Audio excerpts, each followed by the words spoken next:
여러분 주 안에서 사랑하고 또 축복합니다. 하나님 주시는 은혜가 오늘 예배 가운데 충만히 임하기를 주님의 이름으로 축원드립니다. 이제 우리 하나님 말씀 앞으로 나아가겠습니다. 오늘 우리에게 주시는 하나님의 말씀은 시편 42편 1절에서 11절까지의 말씀입니다. 시편 42편 1절에서 11절까지의 말씀입니다.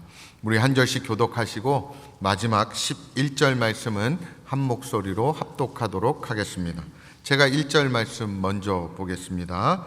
하나님이여 사슴이 시냇물을 찾기에 갈급한 같이 내 영혼이 주를 찾기에 갈급하니이다. 내 영혼이 하나님 곧 살아계시는 하나님을 갈망하나니 내가 어느 때에 나아가서 하나님의 얼굴을 배울까.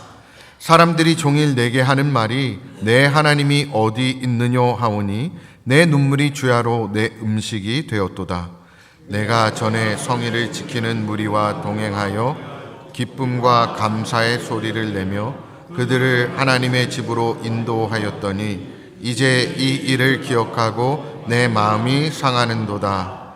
내 영혼아 내가 어찌하여 낙심하며 어찌하여 내 속에서 불안해하는가. 너는 하나님께 소망을 두라. 그가 나타나 도우심으로 말미암아 내가 여전히 찬송하리로다. 내 하나님이여 내 영혼이 내 속에서 낙심이 되므로 내가 요단 땅과 에르몬과 미사엘 산에서 주를 기억하나이다. 주의 폭포 소리에 깊은 바다가 서로 부르며 주의 모든 파도와 물결이 나를 휩쓸었나이다. 낮에는 여호와께서 그의 인자하심을 베푸시고 밤에는 그의 찬송이 내게 있어 생명의 하나님께 기도하리로다. 내 반석이신 하나님께 말하기를 어찌하여 나를 잊으셨나이까. 내가 어찌하여 원수의 압제로 말미암아 슬프게 다니나이까 하리로다.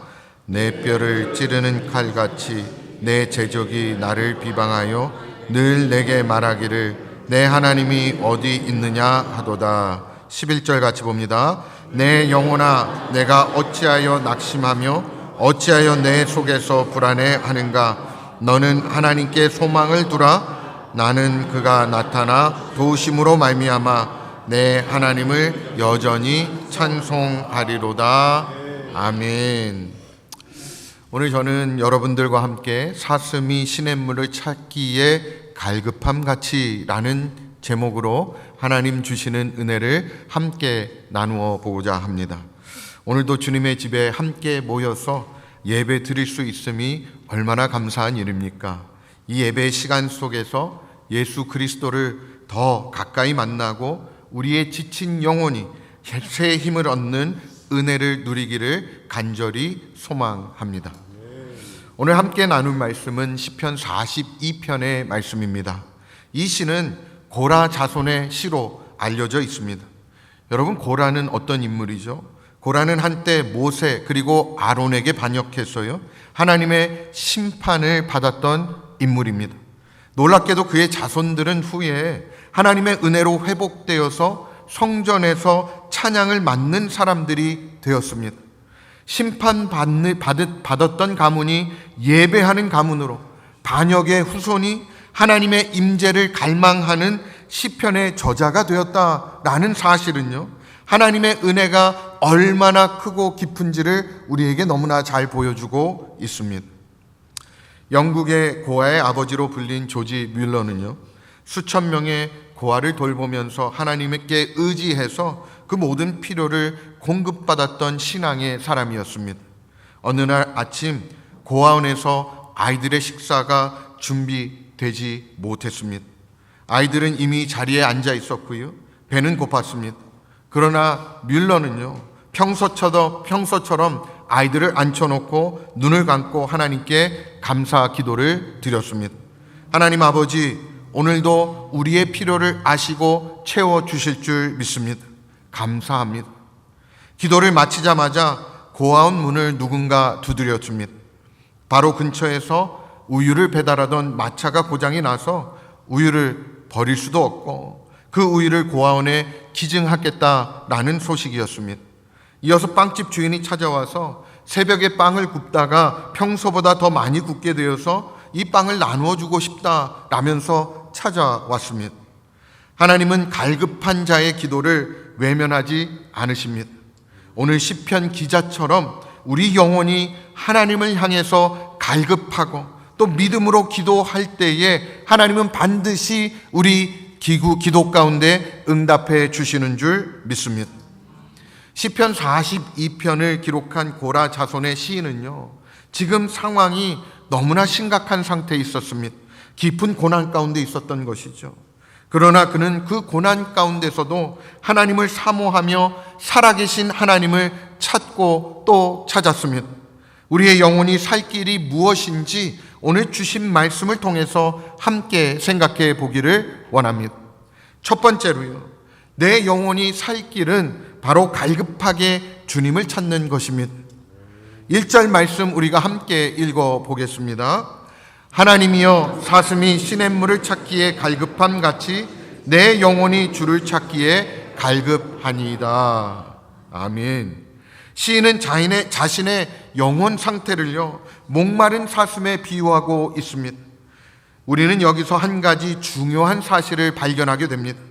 그것이 우리의 영혼이 살아 있으려고 한다면 하나님을 향한 갈급함이 우리 가운데 있어야 한다라는 것입니다. 이 갈급함은 단순한 호기심이나 일시적인 종교적인 열정을 말하는 것이 아닙니다. 생명을 지탱하기 위한 필사적인 몸부림을 말하고 있는 것입니다. 여러분, 사슴은 겁이 많은 동물입니다. 맹수의 인기척이나 조그만한 소리에도 쉽게 도망치는 동물이 바로 사슴 아닙니까? 그런데 이 사슴이 갈급함 때문에 위험한 광야를 누비면서 물을 찾고 있다라는 것은 그 목마름이 얼마나 간절하고 또 절박한지를 우리에게 보여주고 있습니다. 마찬가지로 시인의 영혼은 지금 말로 표현할 수 없을 정도로 어려운 그리고 고통 가운데 있고요, 그 마음이 하나님을 향해서 간절히 부르짖고 있는 것입니다. 여기서 말하는 시냇물은요, 그냥 흔한 물을 말하는 것이 아닙니다. 히브리 원어상 시냇물은요, 마르지 않는 끊임없이 흐르는 깊은 수로를 말하는 것이 아닙니다. 건기에는 바짝 말라버리기 쉬운 광야의 골짜기에 간신히 고여있는 그 물을 말하고 있는 것이죠. 생명을 유지하기에도 충분하지 않고요, 그저 한 모금이라도 얻기 위해서 먼지를 뒤집어 쓴 채 찾아가는 그 물줄기를 말하는 것입니다. 그러므로 이 갈급함은 단순히 좋은 것을 원한다라는 그 마음을 뛰어넘어서요, 이것 없이는 살 수가 없다라는 절박한 외침인 것입니다. 우리는 때때로 삶의 고단함 속에서 이 사슴과 같은 영혼의 상태를 경험하게 됩니다. 육신은 살아있지만 영혼은 지치고 메말라 있는 그 상태를 말하는 것이죠. 기도하려고 자리에 앉아도 말이 이어지지도 않고, 찬양을 들어도 감동이 없고요, 말씀을 펴도 마음에 와닿지 않을 때에 우리는 우리 자신에게 한번 물어볼 필요가 있습니다.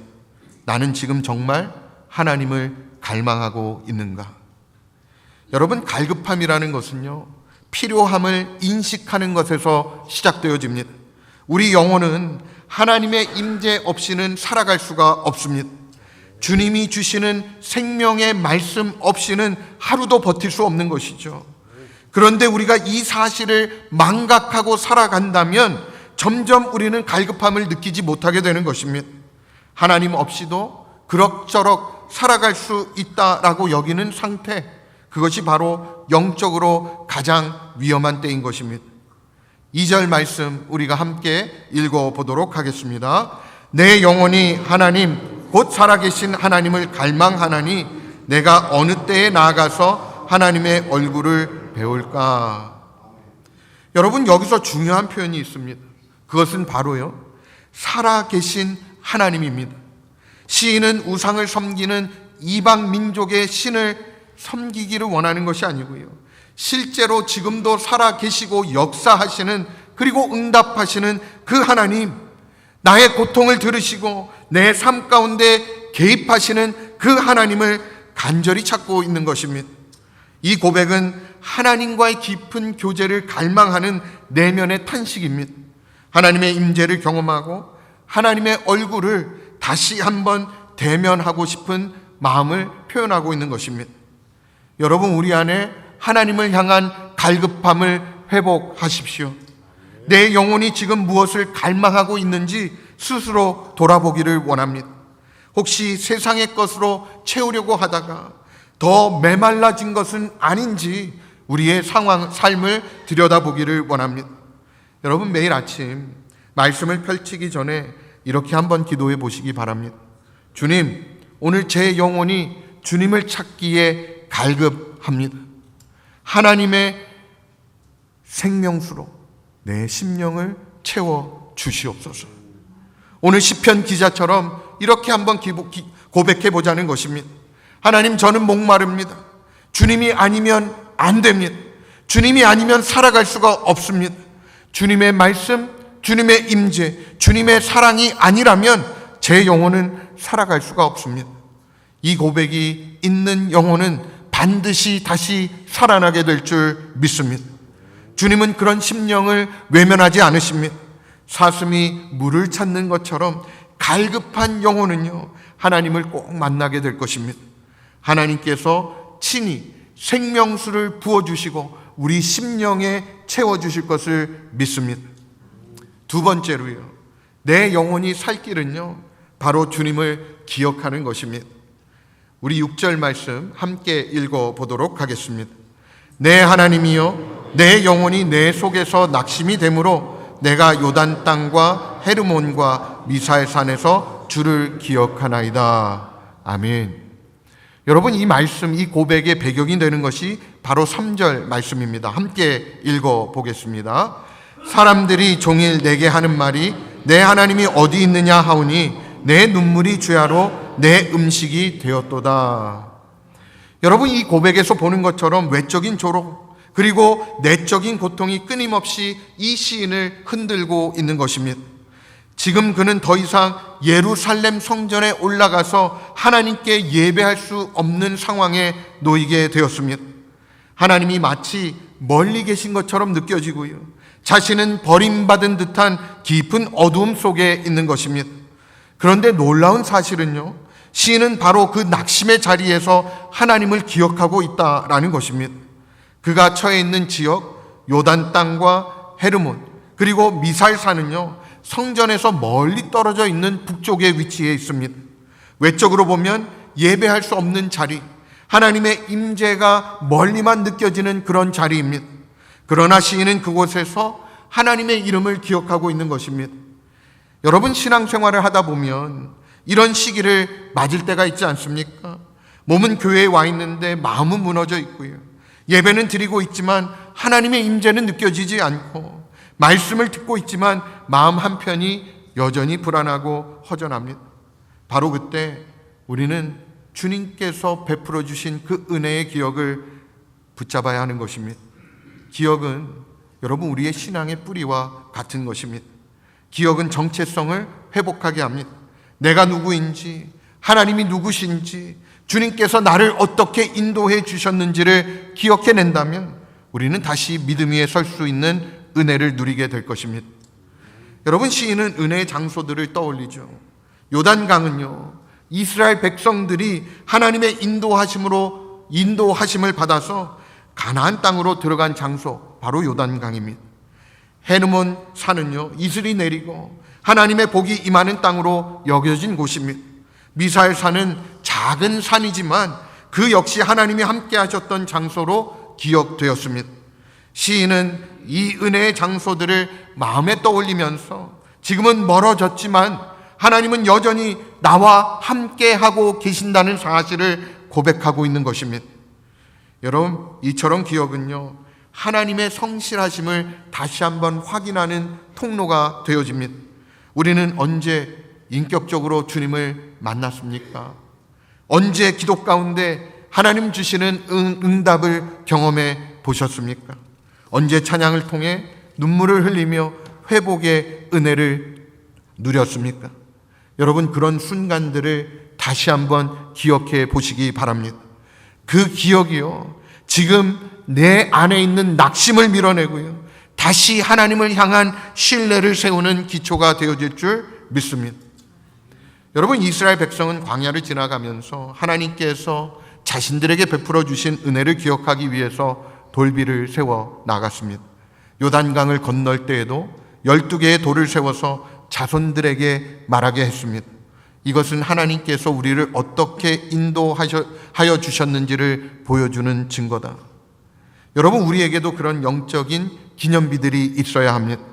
고난 중에 건져주신 그 하나님의 은혜, 사람들에게 말하지 못했던 그 깊은 아픔을 싸매 주신 그 주님의 손길, 절망 가운데서도 말씀으로 힘을 주셨던 그 시간들을 기억해 내야 하는 것입니다. 여러분, 기억은 현재의 낙심을 이기는 믿음의 무기인 것이죠. 여러분, 하나님의 은혜를 기억하십시오. 하나님의 인도하심을 떠올리십시오. 그때 우리의 영혼은 다시 살게 될 줄 믿습니다. 다시 힘을 얻게 되는 것입니다. 예수님을 처음 믿었던 그 순간, 그 은혜 다시 기억함으로 우리 안에 힘을 얻는 그 은혜가 있기를 간절히 소망합니다. 하나님의 은혜를 기억하면서 여러분, 감사의 목록을 한번 써보시면 어떨까 생각이 되어집니다. 지금 낙심의 자리에 있을지라도 과거에 하나님께서 나를 어떻게 인도해 주셨는지를 떠올려 보십시오. 요단강, 헤르몬산, 그리고 미살산처럼 내 삶의 은혜의 순간, 그리고 장소를 돌아보며 감사 노트에 한번 적어 보십시오. 매주 한 가지 이상 하나님께서 주셨던 은혜의 그 일들을 묵상하고 하나님께 감사하며 나아갈 때 하나님 주시는 은혜가 우리를 충만케 해 주실 줄 믿습니다.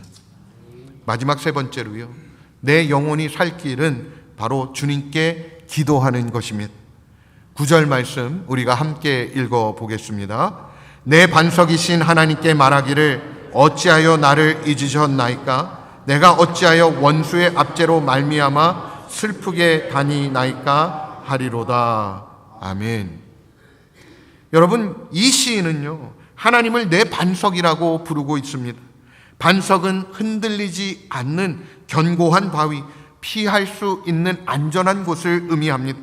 시인은 지금 자신의 상황이 무너져 내리고 있지만 하나님께서 나의 피난처 되시고 버팀목이라는 사실을 믿고 있는 것입니다. 그렇기 때문에 이 시인은 그 믿음 안에서 하나님께 기도하고 있습니다. 그런데 여러분, 이 기도의 내용을 한번 보십시오. 매우 솔직하고 절절하지 않습니까? 하나님, 왜 저를 잊으셨습니까?